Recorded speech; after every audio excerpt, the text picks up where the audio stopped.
Rajon Rondo to get an MRI on that right knee. And the diagnosis of the torn ACL. Nash came up gimpy. Hip, back, hamstring, and just put it all together, and Steve's been ailing. Beverly went for the steal just as the timeout was called, and he got onto the knee of Russell Westbrook. Westbrook hobbling away. We want to update you on the Derrick Rose situation. He left the bench moments ago. Watch the replay here where Rose, the knee buckles a little bit. He didn't get hit, it just buckled. His ball. The shoulder goes straight into the ground there when he hit. He is still down. Well, if you were a point guard right now, you might want to play with a rabbit's foot maybe tucked in your sock, your fingers crossed, because it's been dangerous territory. I mean, we're talking about all-stars, past MVPs, guys that are on the shelf now, big-time point guards, and games missed over this period of time. And that's what we're going to talk about right now.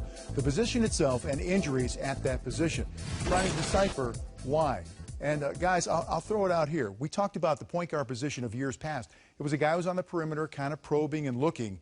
Now athletic, attacking, going into the basket. And maybe that's played into guys getting banged around a little bit more and being more susceptible to injury. Well, you're 6'2", right? Yeah. That's about a point guard's height. A lot of these guys are maybe a little more athletic than you, Vince. But in my era, in 3D's era, point guard was primarily on the perimeter. Today's point guards are scoring point guards, attacking point guards, strong finishing point guards. You're 6'2". You're 6'6", I'm 6'6", 6'7". We're small in this painted area. And when we went to the cup and tried to dunk or something, boom, big guys made you pay.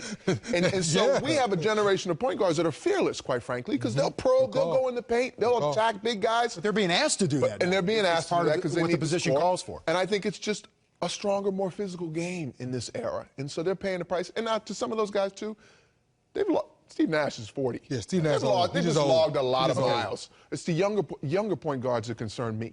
But you look at a guy, Rose is on that list, Westbrook's on that list, even Chris Paul to a certain extent.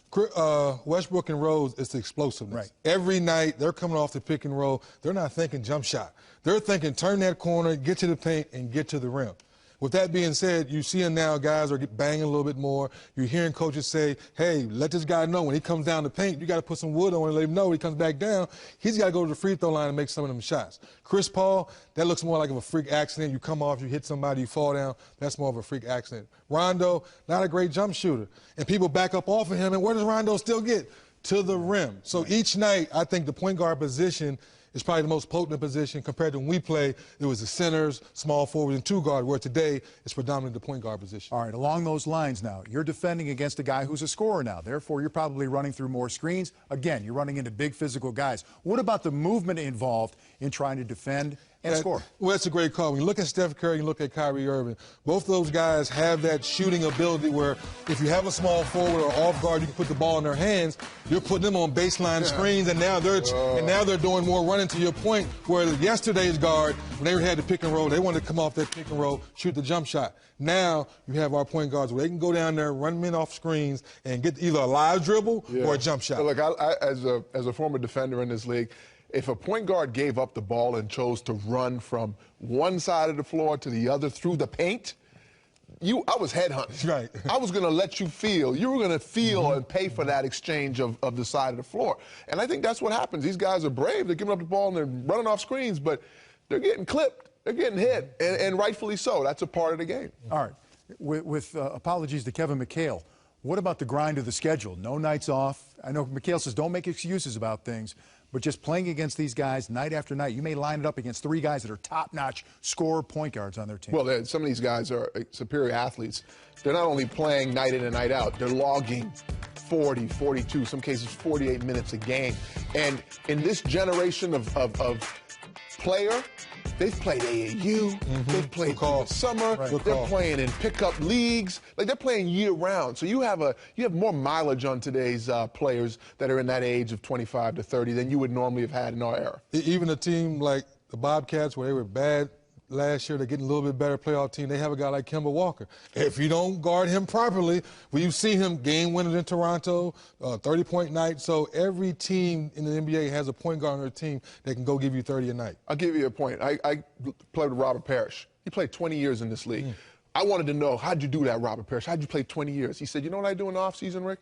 I stay in shape, take care of my body. I don't touch a basketball. Now, I don't recommend guys in this league who want to be great, great players in this league at the age of, 3-4 years in this league, not touching a basketball in the offseason. But that's how he took care of his body. He got away from actually the pounding of jumping and landing in the offseason and cutting, which is, these point guards, man, they cut they're going 100 miles per hour one way, stop on dime and go the next direction. And that's hard to do. To hear a guy like LeBron James, what he's gone through the last 3 years, all the basketball and the Olympics, all he's been through, for him to say, you know what?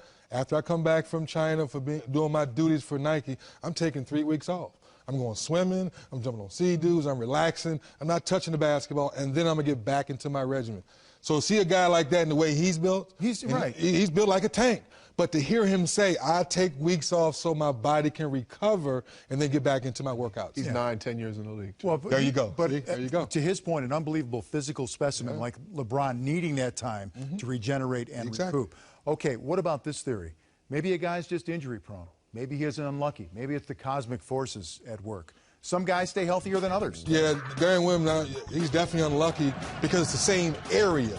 Where when Kyrie, he's part of the Olympic team, he hits his hand, that's freak of luck. He gets his arm, I think, stuck in somewhere, breaks his finger.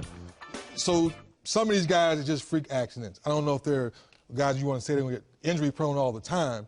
You have to wait and see if it's a different spot or a different area in their body. Okay. I say it doesn't matter who you are in this league. You come into this league, you play 82 games. You never played 82 games at this level in your career. It takes about 3 years to find out if your body can withstand playing above 25 minutes night in and night out with the practice and the travel. And some of the, some guys can't handle that. And then you slowly and quickly know as a GM, okay, this is a guy that is either 6th, 7th man, or he's a guy that plays 26, 27 minutes, and that's all we ask of him. So we keep him healthy. The superstars that get paid the money to be the cornerstones, they can go 38 minutes, 40 minutes a game for 82 games.